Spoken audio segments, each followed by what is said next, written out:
ડભોઈ શહેરની ઐતિહાસિક વડોદરા ભાગોળ નજીક ડ્રેનેજ લાઇન બેસી જવાની સમસ્યાના નિરાકરણ માટે ડભોઈ નગરપાલિકા દ્વારા તાત્કાલિક ધોરણે કામગીરી હાથ ધરવામાં આવી હતી।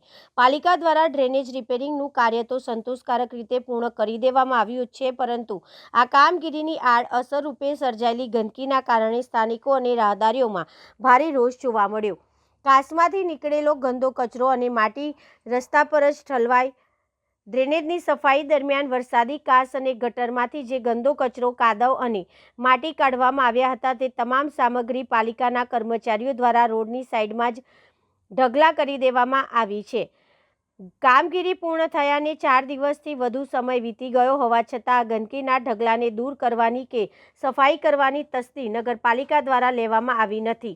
અવરજવર કરતા લોકોને પારાવાર મુશ્કેલી।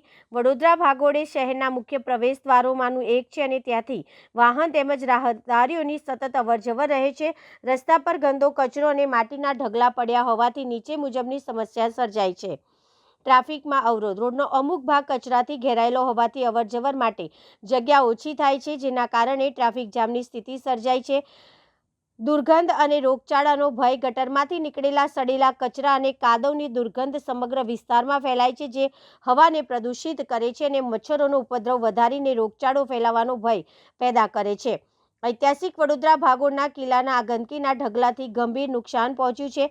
પાલિકા વહેલી તકે કચરો હટાવે તેવી માંગ। સ્થાનિક નાગરિકો અને વેપારીઓએ ડભોઈ નગરપાલિકા સમક્ષ ભારપૂર્વક માંગણી કરી છે। ડ્રેનેજનું કામ પૂરું થયા બાદ તુરંત જ આ ગંદો કચરો અને માટી વહેલી તકે હટાવવામાં આવે અને સમગ્ર વિસ્તારની સઘન સાફ સફાઈ કરવામાં આવે। જો પાલિકા આ દિશામાં તાત્કાલિક પગલાં લેશે તો જનતાને અવરજવરની સરળતા મળશે અને ડભોઈની શાન સમા વડોદરી ભાગોળના કિલ્લાનું સુંદર દ્રશ્ય ફરીથી જોઈ શકાશે।